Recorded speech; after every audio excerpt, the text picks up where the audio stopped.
नमस्कार, एक बार फिर से स्वागत है आपका टीसीएस पाठशाला यूट्यूब चैनल पे। ये पार्ट सेकंड है। प्राइम मिनिस्टर हम लोग पढ़ रहे थे और प्राइम मिनिस्टर की कुछ बातें, आर्टिकल्स और ड्यूटीज़ हमने पढ़ ली थी।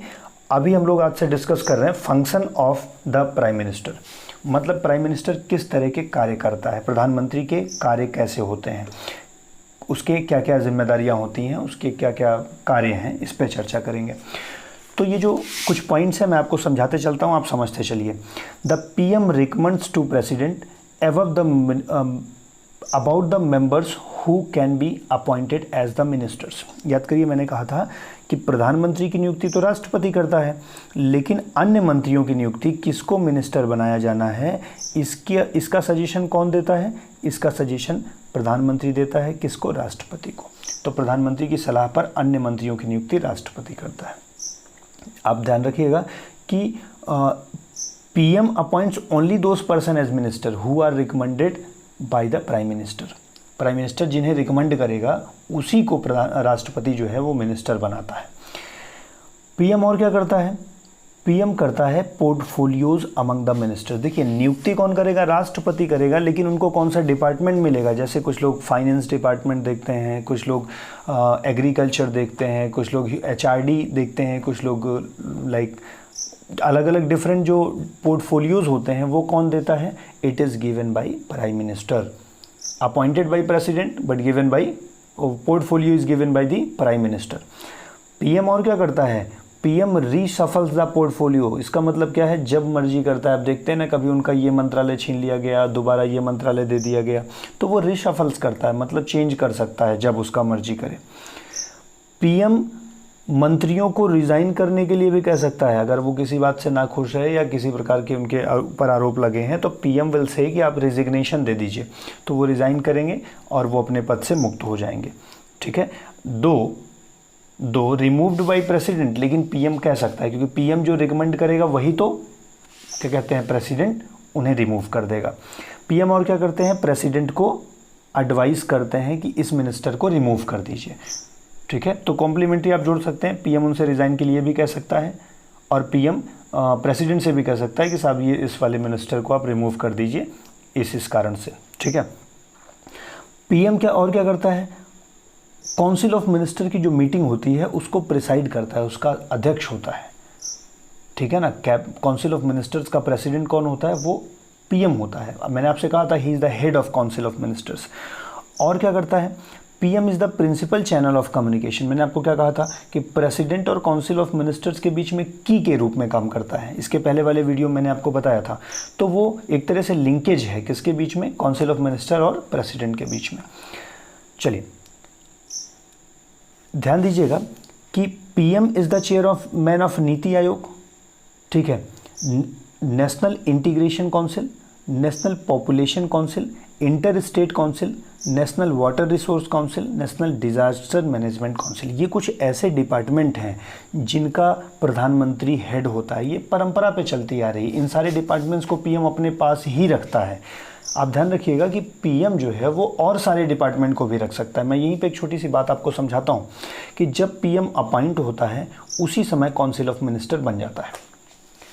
अब पीएम जब अपॉइंट होता है तो काउंसिल ऑफ मिनिस्टर बन गई। सारे के सारे डिपार्टमेंट किसके अंतर्गत हैं? पीएम के पास हैं। लेकिन अब सारे डिपार्टमेंट को पीएम नहीं देख सकता है, तो पीएम चीज़ों को ठीक से चलाने के लिए अलग अलग डिपार्टमेंट के मंत्री नियुक्त करता है। और जब वो डिपार्टमेंट का कार्यभार अलग अलग मंत्रियों को देता है तो इसे extension of council of ministers कहते हैं।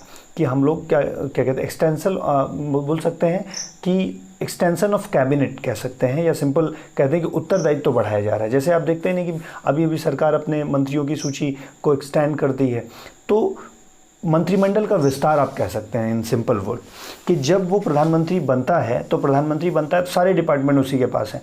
लेकिन जब वो अपने डिपार्टमेंट को, पोर्टफोलियोज को बांटता है मिनिस्टर्स को, तो उसे बोला जाता है मंत्रिमंडल का विस्तार, एक्सटेंशन ऑफ कैबिनेट। ठीक है।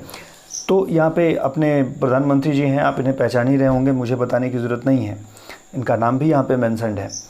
तो मैंने कहा गया इसके साथ साथ पीएम जो है कुछ और चार्ज पे हैं, जैसे ministry of personnel public grievances, ठीक है, pension, department of atomic energy, कुछ दिए गए हैं, आप देख सकते हैं कि इसके भी हेड हैं ये। मैंने कहा वो सारे के सारे डिपार्टमेंट रख सकते हैं यूजुअली, लेकिन वो मैक्सिमम बांट देते हैं। और जब से प्रधानमंत्री बने तब से कुछ ऐसे डिपार्टमेंट हैं जो केवल और केवल प्राइम मिनिस्टर के ही पास होता है। जैसे एटॉमिक एनर्जी आज तक किसी के पास ट्रांसफ़र नहीं हुआ ना, तो ऐसे बहुत सारे पॉइंट्स हैं जिसके डिपार्टमेंट हमेशा पीएम हेड करता है। अब इसके साथ साथ काउंसिल ऑफ मिनिस्टर्स के बारे में हम लोग चर्चा कर ही चुके हैं क्या थे काउंसिल ऑफ मिनिस्टर्स, लेकिन अब उसके डिटेल्ड एक्सप्लेनेशन पे आते हैं। तो काउंसिल ऑफ मिनिस्टर्स जो होती है उसमें 3 कैटेगरी के मिनिस्टर्स हो सकते हैं। Number 1 cabinet ministers. Cabinet minister उस पूरे तीनों कैटेगरी में सबसे श्रेष्ठ माने जाते हैं, फर्स्ट कैटेगरी के मिनिस्टर माने जाते हैं, ठीक है ना। और इस समय कितने हैं? 24 कैबिनेट मिनिस्टर आपके मोदी गवर्नमेंट में हैं। मैक्सिमम इसकी संख्या कितनी हो जाती है? 18 to 25, ठीक है, लगभग ऐसा संख्या होती। इस समय जो कंप्लीट नंबर हैं वो कितने हैं? 24 हैं। कैबिनेट मिनिस्टर कौन होते हैं? कैबिनेट मिनिस्टर वो होते हैं जो कैबिनेट की सारी मीटिंग को अटेंड करते हैं और वो पॉलिसी फॉर्मेशन में बहुत अच्छा रोल प्ले करते हैं। तो पीएम और उसकी कैबिनेट। अब देखिए सारे के सारे कैबिनेट मिनिस्टर तो होते नहीं हैं। अब मान लीजिए कुल 81 आपके मिनिस्टर्स होंगे, उसमें से 24 कैबिनेट मिनिस्टर्स हैं। इसका मतलब 24 ऐसे मिनिस्टर्स हैं जिनके बहुत इंपॉर्टेंट मंत्रालय होंगे। और जब पॉलिसी फॉर्मेशन की बात होती है तो जितने भी पॉलिसी फॉर्मेशन के लिए मीटिंग होती है उसमें कैबिनेट मिनिस्टर जरूर रहते हैं। कुछ एग्जाम्पल यहाँ पे दिया गया है, प्रकाश जावड़ेकर जी, ठीक है, तो इनका डिपार्टमेंट भी दिया गया है। तो जो कैबिनेट मिनिस्टर होते हैं वो प्रथम वरीयता के मिनिस्टर हैं और ये सारी कैबिनेट मीटिंग अटेंड करते हैं, ठीक है, ये हर मीटिंग में रहते हैं और इन्हें स्वतंत्र मंत्रालय दिया जाता है। इसका मतलब है एक डिपार्टमेंट दिया जाएगा जिसमें किसी और का इंटरफेयर नहीं होगा। दूसरे कैटेगरी के जो मिनिस्टर होते हैं वो मिनिस्टर ऑफ स्टेट। ये एक्चुअली 2 पॉइंट में समझना है।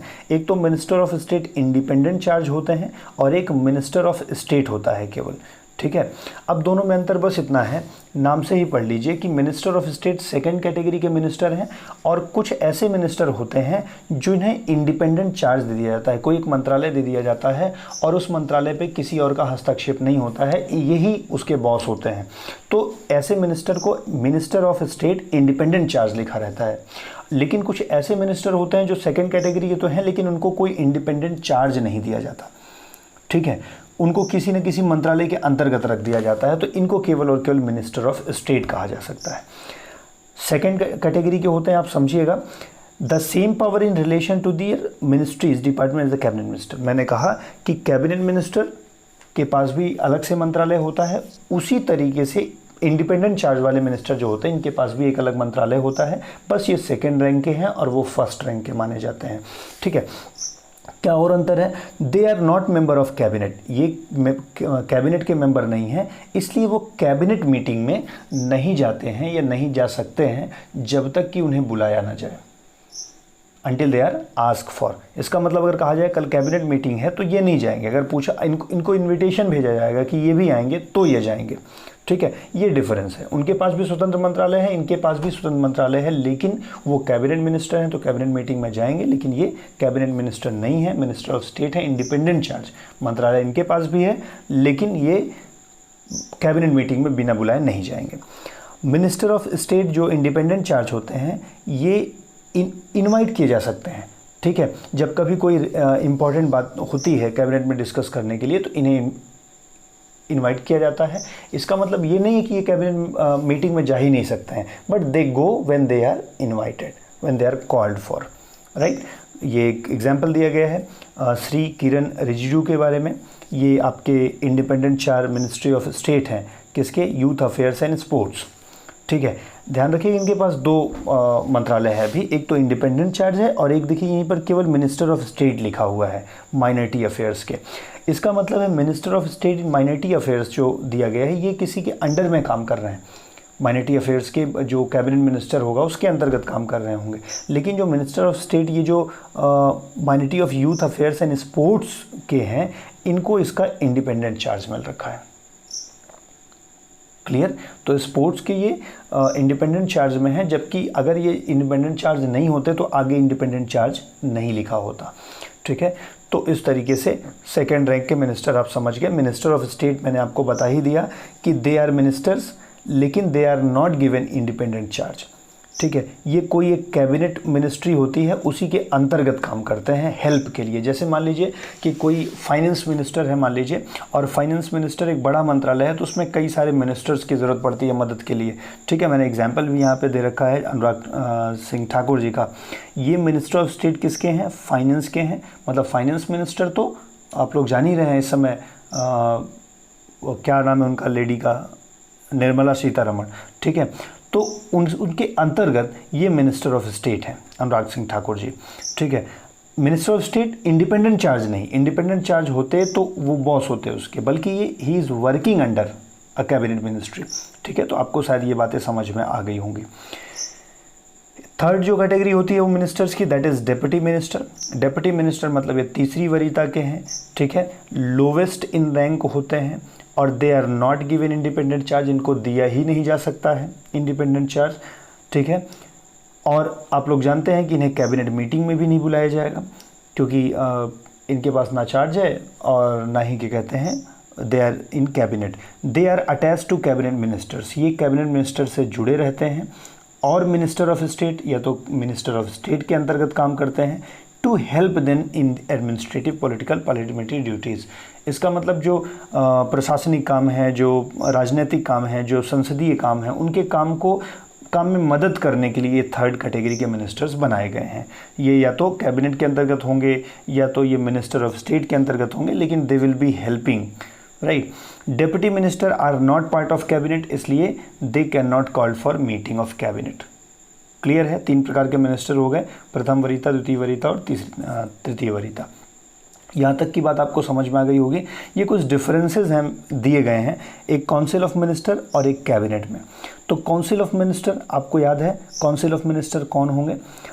Ministers are divided in 3 categories, cabinet minister, minister of state and deputy minister. तो जो काउंसिल ऑफ मिनिस्टर्स हैं उसमें मिनिस्टर्स को कितनी कैटेगरी में डिवाइड किया गया? 3, जो अभी हम लोगों ने पढ़ा था। और कैबिनेट किसे कहते हैं? It includes cabinet minister only. Cabinet में केवल कैबिनेट मिनिस्टर होंगे, जो अभी 24 थे वही केवल रहेंगे, लेकिन काउंसिल ऑफ मिनिस्टर में तीनों प्रकार के मिनिस्टर होंगे। काउंसिल ऑफ मिनिस्टर का दूसरा पॉइंट है कि it does not meet as a body to transact government business. मतलब ये सारे के सारे लोग एक बॉडी की तरह नहीं मिलते हैं किसी बिजनेस को करने के लिए, but cabinet it meets as a body, मतलब एक समूह की तरह ये मिलती है। अब सारे मिनिस्टर्स का काउंसिल ऑफ मिनिस्टर का ग्रुप नहीं बुलाया जाता है कि सारे काउंसिल ऑफ मिनिस्टर्स आएंगे, या तो कैबिनेट मीटिंग होती है। कैबिनेट मीटिंग एक अलग से बॉडी के रूप में मीटिंग करती है राजनीति पॉलिसी बनाने के लिए, लेकिन काउंसिल ऑफ मिनिस्टर्स की मीटिंग आप नहीं सुने होंगे। ठीक है, तो ये एक अलग से बॉडी की तरह काम नहीं करती है, जबकि कैबिनेट अलग से बॉडी की तरह काम करती है और डिसीजन लेती है। ठीक है, काउंसिल ऑफ मिनिस्टर्स के बारे में क्या कहा जाता है? It is wasted with all powers but in theory ना। इस काउंसिल ऑफ मिनिस्टर्स के नाम पर तो कार्य होते हैं, लेकिन ये थियरी में ही है, प्रैक्टिकली ऐसा नहीं है। लेकिन कैबिनेट क्या होता है? It exercise in practice power of council of ministers and दस एक्ट एज द लेटर। तो सिंपल बात है कि थियरी में तो सारी पावर किसके पास है? काउंसिल ऑफ मिनिस्टर्स के पास है, लेकिन ये अलग से बैठक करती ही नहीं है। तो सारे डिसीजन कौन लेता है? कैबिनेट मिनिस्टर्स लेते हैं। तो इसलिए कैबिनेट मिनिस्टर क्या करते हैं? वो सच में पावर का प्रयोग करते हैं, लेकिन ये लोग तो केवल नाम के पावरफुल हैं। क्या council of minister? Council of minister में क्या कहा गया? It is a constitutional body, संवैधानिक बॉडी है ये। Dealt in detail bye article 74 to 75। ठीक है, 74 एंड 75 में इसका चर्चा किया गया है संविधान में, और ये एक संवैधानिक बॉडी है। लेकिन यहाँ पर कैबिनेट में देखिए, it was inserted in article. Cabinet नाम का शब्द संविधान में केवल एक ही जगह मेंशन है, और वो आर्टिकल 352 में। कैबिनेट कोई कॉन्स्टिट्यूशनल बॉडी नहीं है ना, ये केवल एक शब्द एक ही बार आज तक प्रयोग हुआ है। बाकी तो हर जगह काउंसिल ऑफ मिनिस्टर मिलेगा आपको, लेकिन कैबिनेट नाम का शब्द केवल एक जगह मिलता है, वो आर्टिकल 352 में मिलता है। आप इसे जाके चेक कर सकते हैं। ठीक है, तो ये जो है कैबिनेट एक ही जगह मिलता है, आप इसको पढ़ भी सकते हैं। It was inserted in article 352 constitution in 1978। 1978 में इसे जोड़ा गया था। 1978 में कौन सा संविधान संशोधन हुआ है? 44वां संविधान संशोधन हुआ है। This originally it was not mentioned in the original constitution. शुरुआत में कैबिनेट नाम का शब्द कॉन्स्टिट्यूशन में नहीं था। Now also article 350 only determine the cabinet saying that, कि आज भी केवल 352 एक ऐसा अनुच्छेद है जिसमें कैबिनेट नाम का शब्द डिफाइन किया गया है, जिसमें कहा गया है कि the council consisting of prime minister and other ministers of cabinet rank, कि प्राइम मिनिस्टर और कैबिनेट रैंक के सारे मंत्रियों को कैबिनेट कहा जाएगा। अग्री। अगला पॉइंट है काउंसिल ऑफ मिनिस्टर में, it is collectively responsible to the lower house. मैंने आपको बताया था, ऐसा कैबिनेट के बारे में कुछ नहीं कहा गया है। फिर काउंसिल ऑफ मिनिस्टर में छठा पॉइंट है, इट इज़ वाइडर बॉडी, बड़ी बॉडी है, ठीक है ना। मिनिस्टर्स 81 तक भी हो सकते हैं, 15% मैक्सिमम, ठीक है। और it is a smaller body, 15 to 20, 25 तक, 18 to 25 मेंबर्स, ठीक है, ऐसे हो सकते हैं। तो ये बातें शायद आपको समझ में आई होंगी, क्या डिफरेंसेस हैं काउंसिल ऑफ मिनिस्टर और कैबिनेट के बारे में, ठीक है। ये प्राइम मिनिस्टर्स का एक लिस्ट है, ठीक है, फर्स्ट टू ऑल दिया गया है, लास्ट आप देख ही रहे हैं नरेंद्र मोदी जी। अब इसको आप एक बार लिस्ट देख लीजिएगा, ठीक है, पॉज कर सकते हैं, नोट डाउन कर सकते हैं, ताकि कभी क्वेश्चन पूछा जाए किसके बाद किसका रीन था तो आप उसे बता पाएँ, ठीक है। चलिए, तो इस तरीके से लेक्चर हम लोग का कंप्लीट हो जाता है प्राइम मिनिस्टर के बारे में, जितनी बातें यहाँ से पूछी जाती हैं। और बाकी कोई भी क्वेश्चन होंगे तो आप उसे पूछ सकते हैं, ठीक है, टेक्स्ट कर सकते हैं। वन मोर थिंग कि हम लोगों ने प्राइम मिनिस्टर कंप्लीट कर लिया है, अब इसके बाद अगले टॉपिक भी हम लोग पॉलिटी के जल्द ही कंप्लीट कर लेंगे और बहुत ही जल्द हम लोग पूरे के पूरे सब्जेक्ट को ख़त्म कर देंगे, फिर हम नए सब्जेक्ट पे बात करेंगे। Thank you very much. अगर आपको टॉपिक अच्छा लग रहा है, अगर आपको चीज़ें समझ में आ रही हैं तो do like, do comment, do share with your friends, ठीक है। दिस इनकरेजेस मी कि मैं आपके लिए मेहनत करता रहूं और वीडियोस बनाता रहूं। Thank you very much.